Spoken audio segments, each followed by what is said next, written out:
We had a bunch of big sales, so we'll go through those. And then I had two weird situations on eBay that I actually have never run into before.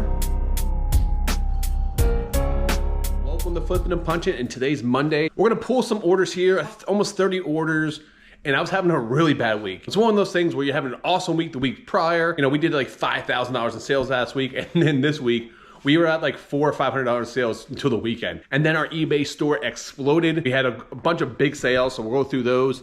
And then I had two weird situations on eBay that I actually have never run into before. Let's pull that first order and we'll do a deep dive into that. All right, so the first sale is actually a Macari sale. We sold this Headstrong Superman bobblehead. Man, I've had this in my personal collection for many, many years. These are super cool. If you guys haven't seen these before, I don't remember what I paid for that. You know, I had it in my personal collection. It was in my man cave of my office. I decided to, when I moved, to actually get rid of it. So I had it put away, finally listed it, and I think it sold for like 15 bucks plus shipping. All right, next item we sold is actually a vintage sticker set. If you guys don't know, keep an eye out for old vintage stickers from like the 80s, early 90s. They actually sell well. So these are old Disney stickers from Hallmark. Had those listed for I think $11.99. Someone sent me an offer for $8 and I accepted. This came from that massive Disney collection that I purchased, and I have cents on the dollar on it. So got $8 plus shipping. All right, so we sold a couple action figures. All right, it's over here in C1. We sold the Samurai Ninja Turtle figure. This is actually from the early 90s. I think it's the Sewer Samurai Leo right here. Had this listed for, I think like $14.99 or $15.99. Someone sent me a best offer for 12 bucks and I accepted. So I got 12 bucks plus shipping. This came in that massive toy buy I did a long time ago, and I've already made my money back on this, so pure profit. All right, next time we sold was another Ninja Turtle figure, but this wasn't a vintage one. This was actually a Target exclusive. They were released from NECA. No, which one is Bebop? That's Rocksteady. I think I got Bebop right here. Yep, Bebop right here. Really cool looking figures. They did a really good job with these. Tons of like accessories, switch at the hands, a lot of things you can do with these. I had this listed I think for like $23.99, $24.99. Someone sent me a best offer for like $15 and like 75 cents, something weird.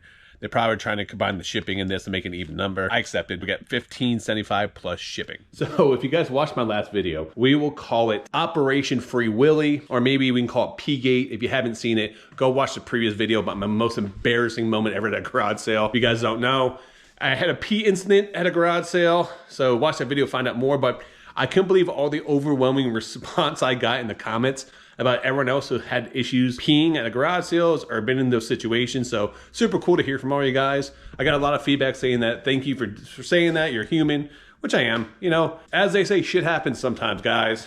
And actually, pee happens, all right? Not that, but you guys get what I'm saying. All right, so I'm gonna pull a couple Funko Pops, but that brings me to my first weird situation on eBay. But let's pull these orders first, and then we'll talk about that. All right, so first thing we sold was this Dragon Ball Z. This is Master Roshi. I don't know how you say it, but this is giving the peace sign here. We sold this for $11.99 plus shipping. This came from that massive Funko Pop buy I did. I had like $3 into these, so I saw off all the lower end ones. I kept anything that was like 10 bucks or more. I listed them on eBay. Granted, there's a couple in there that I got 30, 40 bucks for, but the rest of them, ended up selling a bunch of those at my garage sale and ended up selling them on Whatnot. We sold another Funko Pop, another Dragon Ball Z. I got a lot of these Dragon Ball Z ones left. I don't know if I pronounced this right, but Super Saini. This is a anime exclusive. I had it listed for $19.99. Someone sent me an offer for 18 bucks. Of course, I'm gonna accept that. It's $2 off, so got $18 plus shipping on that. We sold this right here. This is a Dragon Ball Z 4-pack. Had this sit in my store for a long time now. I had that listed for $24.99. Sent out a best offer for $19.99 and the buyer accepted. So I got $19.99 plus shipping. This brings me to my first weird situation on eBay. I've never had this happen before, so let me know in the comments if you ever run into this. On Saturday night, I received a return request for a Funko Pop, and it said, the description said the item was defective and it was fake. And then they included pictures of, included a picture of the box and a picture of the Funko, which I can't tell anything different than what I see on the box and the Funko there. But the problem was this was like 35, 36 days after I sold it. I try to be a very honest person. I will take care of people. So this time I didn't know what to do. So I looked at when I actually sold this because I didn't remember shipping out. Only realized that it was like well over a month ago that happened. The item was received on March 15th. And I received this on like April 19th or April 20th that they were telling me that they want to return the item, which is well over a month after the return time, which is well over a month from when they actually received the actual item. What do you guys do in situations like that? You know, I have a return policy on there, full refund. I pay for shipping. I pay to return down and back. I give a full refund on the items, but you have to return it within a, within a reasonable time. A big reason for that is I've run into issues in the past with like electronics or video games where you're dealing with a drop shipper. They sell it through Amazon. The buyer wants to return the item. The seller then opens up a claim against you to return the item.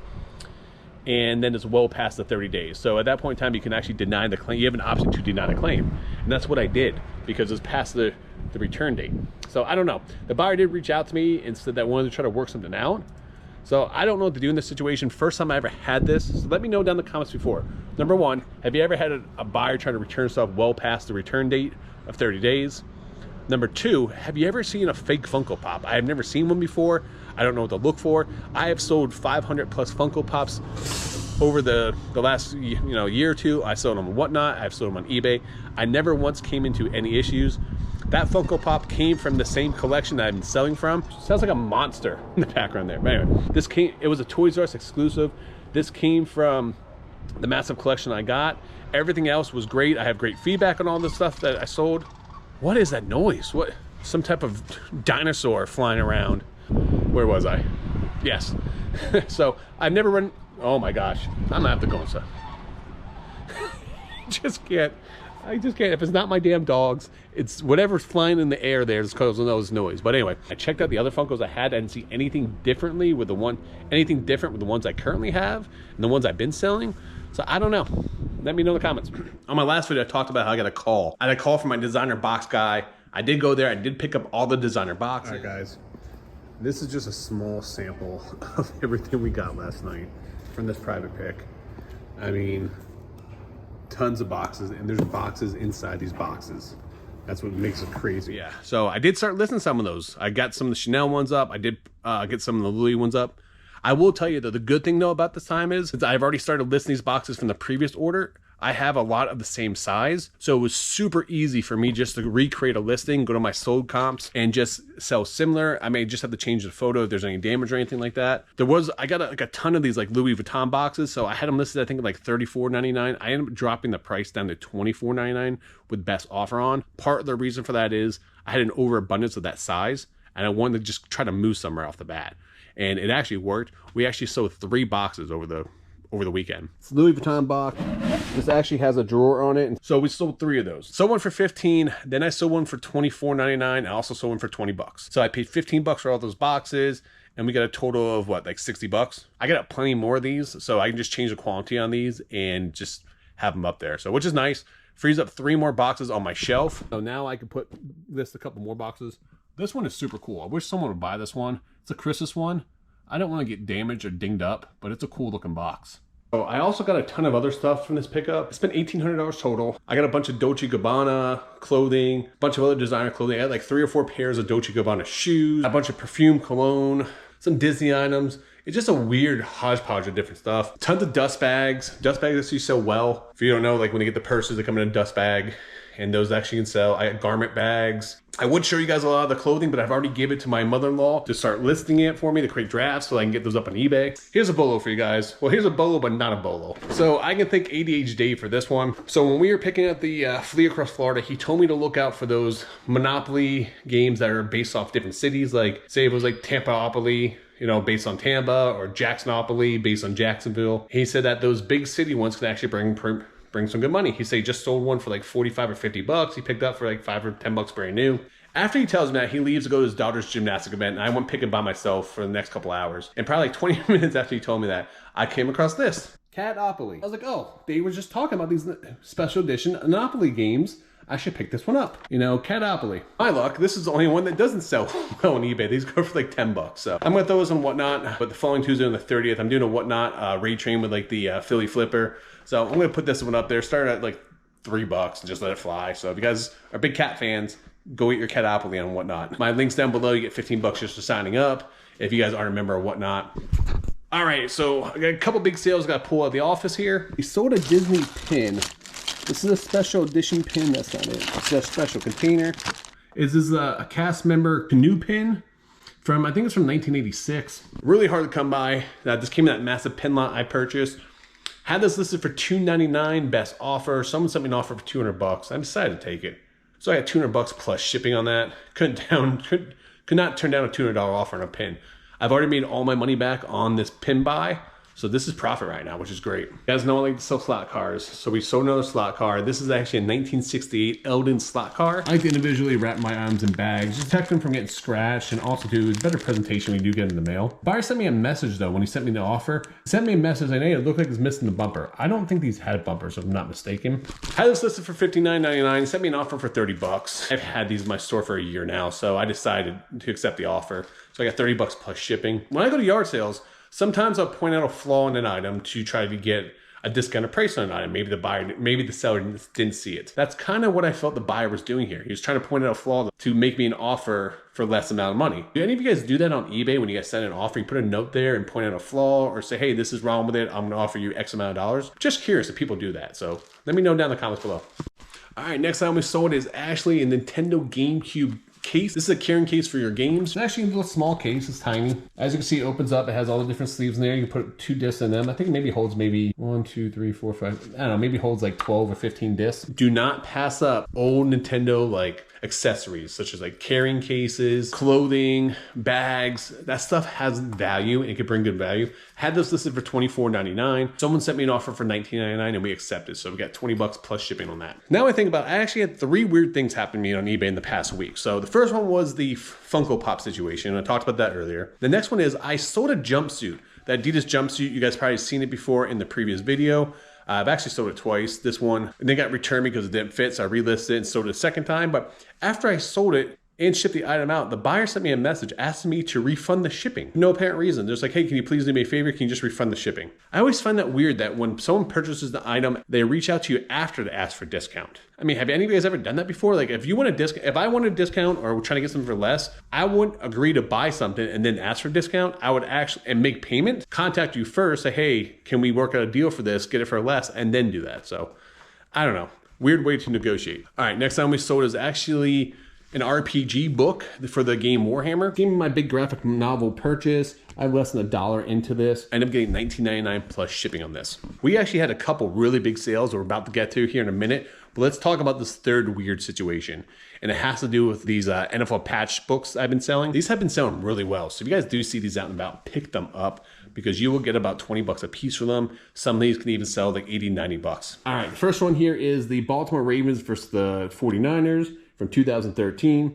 Had this listed for $39.99. Buyer reached out, sent me an offer for I think $26.99. Sent me an offer for 25 or 26 bucks. I accepted, so 26 bucks plus shipping on this one. So this next order here is where the weird situation happened. It's been a weird week, let me tell you. All right, so I sold these 3 patches. We got the Green Bay Packers versus the Chiefs. I got the Saints versus the Colts, and I got the Dolphins versus the Vikings. Customer reached out to me on eBay and said, hey, I'd like to buy multiple patches from you. Can we work out a deal? I said, no problem. He's like, would you do 15 bucks each? I said, yep, I'll do $15 a piece for those. Customer reached out to me, asked me if I would cut him a deal on these patches if he bought multiple. I said, yes, I would. I had all these listed for $19.99 each, which would have been about 60 bucks. Reached out to me and asked me if I would do 15 bucks plus shipping for these, and asked if I would give him combined shipping, which if a buyer reaches out to me, I always give you combined shipping, especially if you buy multiple items. I'll even refund some of the money back to you if you're making multiple purchases. So buyer paid for 2 of them. Buyer paid for this one. Buyer paid for this one. But this one right here, it's marked on eBay as paid. But when I go to ship it, it says that the buyer has not paid for it. And there's no payment history for that item. So he did pay shipping for the other 2 items, which shipping was like maybe $6 a piece or something like that. Technically, I should be able to ship all 3 of these for under £1. I was waiting, you know, first day, second day, I thought maybe the buyer just missed it. So I reached out to the buyer on Friday. I said, hey, I want to ship out your items, but it's saying that the item is not paid for. Didn't hear back from the buyer. Reached out to the buyer again on Saturday. I said, hey, took a screenshot. I was like, hey, I'm trying to ship out your items, but this item says not paid for yet. The problem that rises on my side, because I was waiting for them to send payment, this order is now past due. I'm kind of stuck in a rock and a hard place because the buyer did pay for shipping the other 2 items, but they're not responding to me on this, and I think they're a viewer. So I don't know what to do. Do I just ship all 3 of them together and tell the buyer, hey, hopefully they're gonna pay for it? Because I don't want the buyer to be upset that he didn't get the other 3 and maybe miss the messages. I don't know. I don't know what to do. I don't have a lot into it, so it wouldn't be that much of a risk. Try and do what's right by the buyer. Do I just cancel the order and ship the other 2 and issue a refund back for the shipping for the 2, but he wanted the 3rd one? I don't know. I'm stuck in a rock and a hard place. Yeah, I don't know. I gotta figure it out. What would you do if you're in this situation right now? Like, would you cancel the order? I've already messaged the buyer twice. Would you ship all 3 of them and hopefully the buyer ends up paying for the other one? I mean, it's only 15 bucks. It's not going to make or break you at the end of the day. By the time I sell about half these patches, I already made my money back on them. So yeah, I don't know what to do. What I'm trying to do is right for the buyer, and it's not the buyer's fault. It's the eBay is saying that the item is paid for, but the item has not been paid for. So it's kind of a glitch in the eBay system. Next time we sold is the Xbox 360. I think it's the cord for the hard drive. Over here in A1. Somewhere in the, I think it's right here. Hard drive data transfer cable, that's what it is. This was just like an extra thing in a big lot that I purchased for an Xbox 360. I always try to separate the accessories to make some extra cash. We end up separating this out. I think I had it listed for $9.99. Sent out an offer for $8.99 and buyer accepted. So we got $8 or $9 plus shipping. All right, next time we sold is actually in the University of Central Florida. It's a Nike dry fit. It's actually a team issued shirt. This is actually issued from the football team. You can see the team issue name there. There's actually one of the coaches on the team. He's no longer there, but these are given out. The way you can tell is they actually either sewed on there or they actually put it on when they had team issue clothing. Bought a massive collection from a college football coach. At a garage sale, he had like 63 articles of clothing, paid $225 for everything, came out to like $3 a piece for the clothing because there was a little premium for like the shoes and like the plush and other stuff I bought there. But I think it came out like $3 a piece of clothing. So we ended up selling this for $29.99 plus shipping. Now, speaking about clothing, this is a huge sale. This is Cannibal Corpse. This is actually an original shirt from the early 90s. I mean, look at the wear on that. Look at the design. I'll post a picture up here on the screen so you guys can see what I'm talking about. At the time when I picked this up at the yard sale, the one sold at auction for like $150, $160. I thought I'd get more of a premium for it. Listed for $3.99 or best offer. Did get a bunch of lowball offers about $125, $150. Someone just sent me an offer for $299 plus shipping, and I accepted. I actually bought 4 concert shirts that day, and I paid I think $210 for all the concert shirts. This one shirt paid for everything plus profit. So probably my biggest vintage t-shirt I've ever sold. Speaking about weird big items that we sold, you guys remember the big comfy couch from the 90s, the TV show on PBS? Well, if you guys don't know this, those plushies are actually a huge bolo. This one right here, guys, this was a Target exclusive. And man, you would not believe the value on this. So I originally got this from a massive buy I did. Peanuts toys and plushies and a bunch of like stuff like the 90s. I think I paid like $70 for the whole lot of things. I had no idea what this was valued at when I bought it. All I knew is I knew the doll. I had the other doll that had a stain on it. I ended up selling that for like $50 or $60. But this is why it's so important to have worth point, guys. If you're selling clothing, it's just regular day-to-day items, you don't need worth point. But if you sell one-off or high-end collectibles or antiques, it's really good to have a baseline. That's what worth point provides you. Worth point goes back 10 years of data. So couldn't find this item anywhere on eBay. I wanted worth point. I saw one sold about a year ago for $350. So since I was the only one who had it, I listed on eBay for $399 best offer. Went back and forth with the buyer. Offered me $175, went $200, went down to like $300. We kind of went back and forth and ended up selling at $250. So I ended up selling it below, about $100 below what the last one sold at. But at this point in time, I had like $5 into it. So I'm not going to turn down flipping 5 into 250. They get a good deal. I'm moving product, making a huge profit on it. This is what you want to look out for. The couch with all like the dust bunnies attached to it. You get the cat. You got the 2 characters right there. So keep an eye out for this. $250 plus shipping on that. All right, so here's a bullet for you guys don't know. You guys know those juice boxes? It's called Good to Grow. They have like the little like Disney characters or Marvel characters. They sell them at the grocery store, but each box or each container has a little character on top of it. Look like this. You got, Batman, you got Spider-Man, Captain America, Wonder Woman, you got Chewbacca, Incredible Hulk. If you guys do see them, or if you have kids and you guys have been throwing those away, put them aside, save them, put them in a big lot and put them on eBay. We had this listed for $24.99. Buyer sent me an offer for $15 and I accepted, so I got $15 plus shipping. What I did learn from my research, there's 2 things you want to look out for. There's silver top ones that can bring like $10 plus, or if you see the clear top ones where the characters and they're clear, they can bring a premium as well. So be on the lookout for them. You can sell them individually for a couple bucks on eBay, but I'd rather save the time and just put them in a giant lot. Look at this puppy just sitting by the back door. She doesn't bark. She's such a good little girl. Say, Blue, you go outside? Yeah, you want to go outside? You want to go outside? And this one can't be anywhere without her sister. Oh, Willow, scare the cats. Look at her walking because the cat was coming. Blue and Willow walk down that hallway. Sky comes out. Sky hides. And as they walk by, she playfully smacks them on the ass every single time. It's hilarious, actually. Now the dogs are scared to walk down the hallway.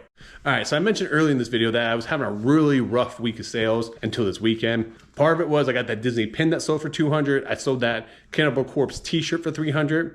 And I also sold this item for $380. Originally had it listed for $440. This is a 1970 Topps Pete Maranovich rookie card. This is a PSA 4. Would have got a lot better grade if the centering wasn't so bad on this one. I mean, look how far to the left it's centered. Also, too, the corners are kind of nicked up on this one. They're kind of rounded. One of them got a lot higher grade, and then also a little smudge on the back there. But probably could have got a 5 if it was better centered. This came from that massive yard sale pickup I did a couple years ago when I got all those sports cards. This card, I got so many offers for this card during the NCAA playoffs. If you guys didn't know, Pete Maranovich used to hold the record for the most points ever scored in college basketball, and then Caitlin Clark this year beat it. So his name was all in the news in regards to Caitlin Clark, so which put a lot more interest in his sports cards, and we ended up selling this for $390 plus shipping. Because this is more of a higher end card, I actually had to send this to be authenticated. So it's gonna go off to the authentication center. They're gonna authenticate it. As soon as they do, they actually send you an instant notification, a push notification to your phone. They also send you an email that you know the item has been authenticated. It's on the way to the buyer. It gives buyer reassurance that the item they buy is real, not fake, especially when you're dealing with going from individual to individual. There is a lot more risk. That's why auction houses are the way to go for really high-end items. You ship the item to the auction house, they authenticate at the auction house that it is real, they do the research, they handle the item, they handle the transaction. That's why a lot of buyers pay a buyer premium, anywhere from 10 to 20% at auction houses, and they do buy it, meaning that they buy the item for $400, they pay 10% buyer premium. They're actually paying $440 for that, but they're also paying for reassurance, knowing the item is real, authentic. You know, the auction house kind of acts as the middleman in between the transaction. All right, next time we sold a pair of Nike shoes. These have been in my store forever. I think I just had them listed too high. Not to mention the size didn't really help with these. So yeah, they're size 14, so it takes a real special person to come buy these. I think I had them listed for $39.99. These are the Hype Dunk. Had them listed for $39.99. Buyer sent me an offer, I think for like 25 bucks, and I accepted. So I had $25 plus shipping for those. I'm just happy to see them go. They in my store for like a year and a half or maybe even 2 years. I think I originally overpriced them too high and then just never dropped the price on them. So something I'm trying to be more conscious about to try to keep items keep flowing in and out. But I'm gonna wrap up the video here. Gotta package all this up, get to the post office, gotta pick the kid up from school, and then I'm gonna come home and start listing on eBay. I've been neglecting that, so I need to do that. Next Tuesday, the 30th, which is the last day of the, I think it's the last day of the month or second last day of the month, I am going to be doing a raid train with the Philly Flipper. I'll be going on from 6 to 7 p.m. Standard Eastern Time. So go check that out. It's going to be on Whatnot. And the link's down below, guys. Make sure you guys keep flipping and punching.